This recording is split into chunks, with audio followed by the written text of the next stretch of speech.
Assalamualaikum dan salam Sarawakku sayang. Bersama saya Hafizah Munirah Mahrab. Berita utama. Kerajaan Sarawak memperuntukkan dana lebih 200 juta ringgit bagi pembinaan kampus baharu Kolej Universiti ICATS berhampiran di Kampung Trombol, Telagai.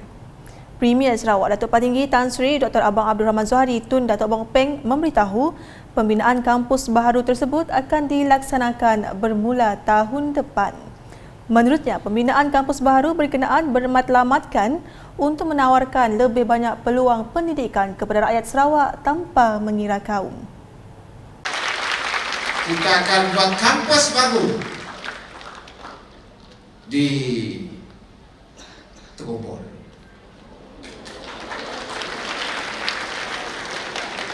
Ada orang nanya dengan saya, apabila saya mengatakan kerana saya berdialog dengan orang Islam, saya kata kita nak mula kampus di Trombol. Why you choose Trombol? Only Muslim? I said no, it is meant for every student in Sarawak. Sebabnya tepi laut.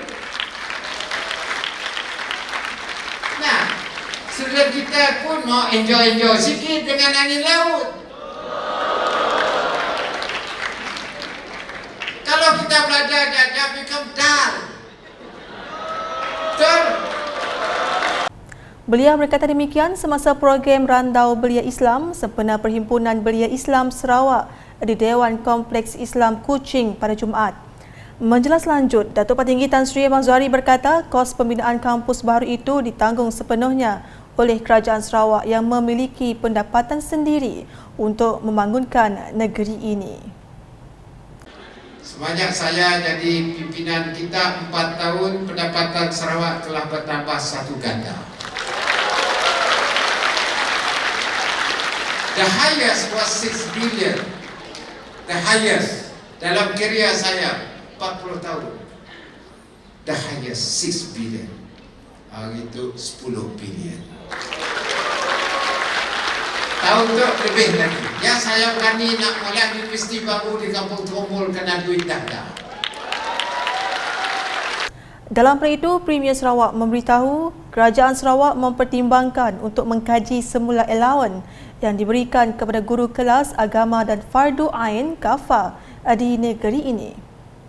Menurutnya, Kerajaan Sarawak mempunyai perancangan untuk mewujudkan sistem pemberian allowance kepada guru kafah dan guru telatih menerusi institusi yang diiktiraf pihak kerajaan.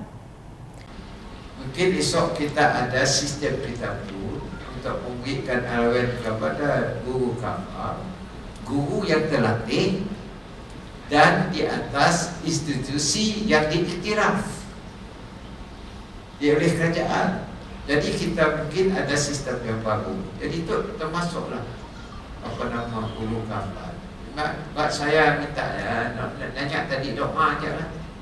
Doa supaya negeri Sarawak bertambah dananya. Tentu sekali allowance kita dapat kita tambah daripada kerajaan pusat. Saya akan kaji dengan Jabatan Agama. Dan ini kita nak tambahkan sikit allowance ya, berapa persen sebagai satu daripada ganjaran daripada sistem perkhidmatan kita. Premier Sarawak menambah Kerajaan Sarawak juga dalam perancangan untuk mewujudkan Fakulti Islam dalam Universiti Tempatan Sarawak. Ujarnya, ia adalah perancangan beliau dengan berdasarkan institusi pengajian Islam swasta sepenuh masa di Singapura iaitu Madrasah Al-Junaid Al-Islamiyah. Berita seterusnya, kehadiran pihak pembangkang termasuk calon bebas dalam pilihan raya umum PRU ke-15 hanya bertujuan mengurangkan kekuatan perwakilan Sarawak menerusi gabungan parti Sarawak GPS di Parlimen. Menurut Timbalan Premier Sarawak merangkap pengarah operasi pilihan raya GPS, Datuk Ahmad Degla Sugambas, rakyat perlu menolak hasrat tidak murni itu yang hanya merupakan polemik politik pembangkang. Ujarnya PRU kali ini amat penting untuk menambah jumlah ahli parlimen di Dewan Rakyat bagi menguatkan lagi suara dalam mengembalikan semula hak di bawah Perjanjian Malaysia 1963 MA 63. Beliau berkata demikian semasa merasmikan Festival Makanan dan Kraf Biro Wanita PBB Betong melibatkan 94 rumah panjang di Bukit Saban di rumah Mendit Usu Penom Spau pada Jumaat. Tambah Datuk Ahmad Degas ugah GPS tidak akan membiarkan niat buruk untuk mengurangkan wakil rakyatnya di Parlimen, malah akan menentang habis-habisan hasrat itu dalam PRU15. Dalam majlis sama, calon GPS di Parlimen Betong, Dr. Richard Rapu sekali lagi mengulangi pendirian beliau akan menjadi ahli Parlimen untuk semua kaum jika menang pada PRU15. Ujarnya beliau akan bersama wakil rakyat Dun Layar, Bukit Saban dan Saribas untuk membawa lebih banyak pembangunan di Betong. Justru beliau berharap rakyat di Parlimen Betong memberi sokongan kepadanya dalam usaha GPS menyokong pembentukan kerajaan persekutuan yang kukuh dan stabil. Sementara itu, para belia di kawasan Parlimen Petrajaya menyambut baik usaha dan inisiatif yang dilaksanakan oleh kerajaan negeri dalam memperkasakan golongan berkenaan masa kini. Calon gabungan Parti Sarawak GPS Parlimen Petrajaya, Datuk Seri Fadilah Yusof berkata, belia di kawasan Petrajaya yakin perancangan kerajaan Sarawak bakal memberi manfaat dan bukan perancangan semata-mata. Untuk kawasan saya sendiri, semua engagement ataupun interaksi dengan pengundi-pengundi muda nampaknya dia agak mesra dengan kita lah. Saya kira mereka dah mengetahui perancangan kerajaan negeri, khususnya di peringkat negeri Sarawak, apa yang telah dikelolakan. Saya kira mereka nampak manfaat, bukan saja perancangan tapi dapat merasai. Sebab itu saya kira mereka bersama dengan kita lah, mesra dengan kita dan sebagainya. Malahan dalam setakat ini interaksi saya di tiga-tiga kawasan dulu, mereka banyak memberi pandangan yang positif sekalipun, melalui sama ada social media maupun secara bersemuka. Beliau berkata demikian ketika ditemui media dalam program Minum Pagi bersama belia-belia Wanis Tupong di Rance Burger Metro City Kuching pada Jumaat.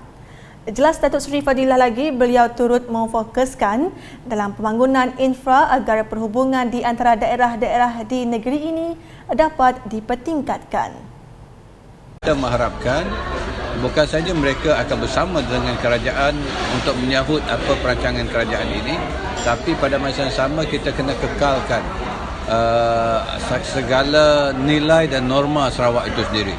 Iaitu orang Sarawak ini dia bersatu hati, dia sentiasa bersama dalam mengangkat martabat negeri Sarawak itu sendiri. Dalam hal itu, calon gabungan Parti Sarawak GPS Parlimen Santubong, Datuk Seri Nancy Shukri tidak menafikan berdepan cabaran dalam memastikan lebih 79,000 pengundi di Parlimen tersebut untuk turun mengundi pada 19 November ini. Menurut beliau, sebagai calon baru di kerusi itu, banyak perkara yang perlu dititik beratkan bagi menghormati adat dan budaya penduduk yang sememangnya berbeza dari segi pengurusan di setiap Dewan Undangan Negeri. Walaupun saya memang orang daripada kawasan Parlimen Santubong, tinggal di Kampung Perumahan Lama, pernah diam di Santubong, hujung minggu bercuti di Santubong, bapa di Santubong. Jadi memang dikatakan bukan orang baru. Tetapi adat budaya saya amat menghormatinya.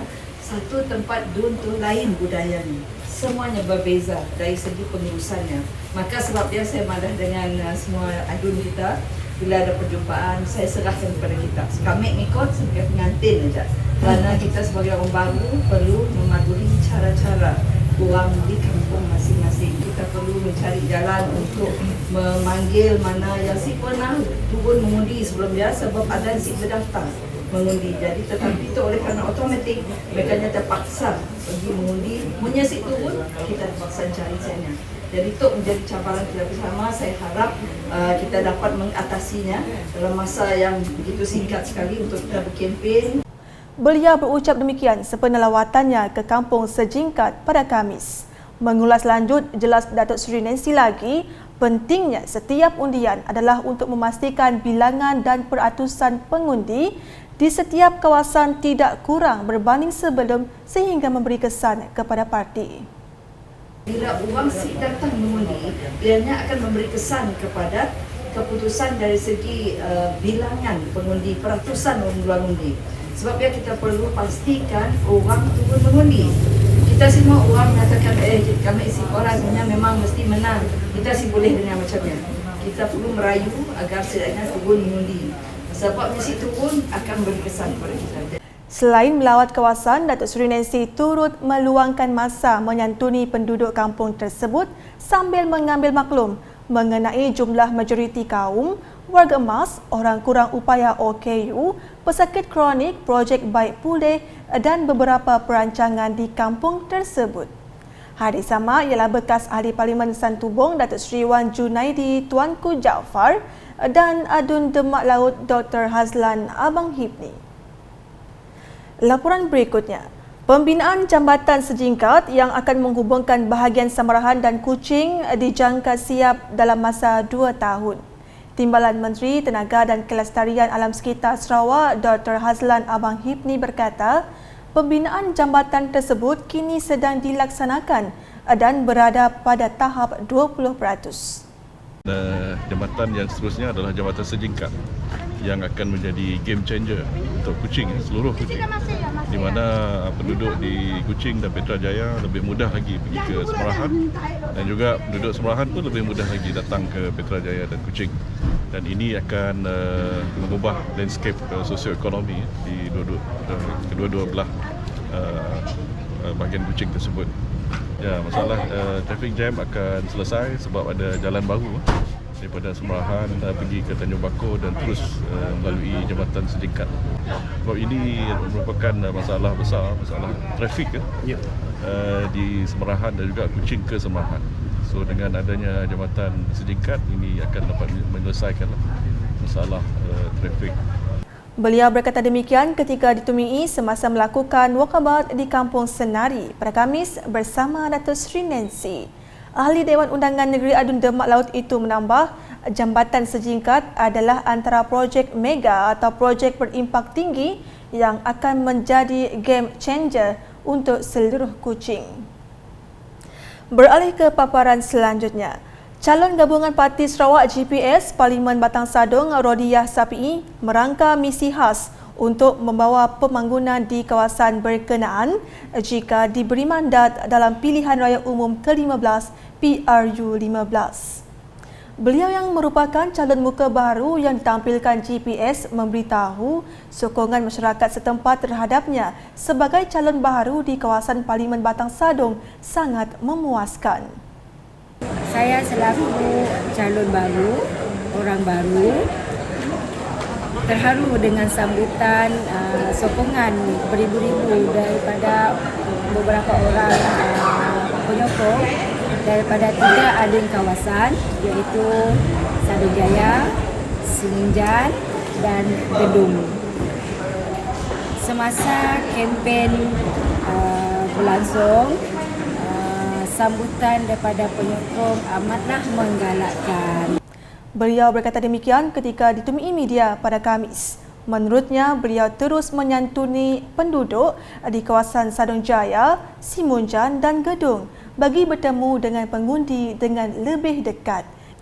Katanya, setakat ini dianggarkan kira-kira 30 hingga 40% kawasan Batang Sadong dikunjungi yang merangkumi 3 dun tersebut. Di Bintulu, pembukaan Voters Service Station akan membantu pengundi baru di Bintulu untuk menyemak pusat daerah mengundi PDM mereka sebelum pergi mengundi. Ahli Dewan Undangan Negeri Adun Tanjung Batu, Johnny Pang Leong Ming dalam satu sidang media baru-baru ini berkata, disebabkan penambahan pengundi baru, maka beberapa pusat mengundi turut berubah dan bertambah. Many polling station ada additional, ada tambah. So I think lolo kalau you undi di SNK Bintulu mungkin dia ada tukar. So it's not automatic. You don't know. So better everybody check mana you mengundi. Bagi mereka yang mempunyai sebarang pertanyaan, boleh datang terus ke Pejabat Pusat Khidmat N68 Tanjung Batu atau menghubungi di talian seperti berikut.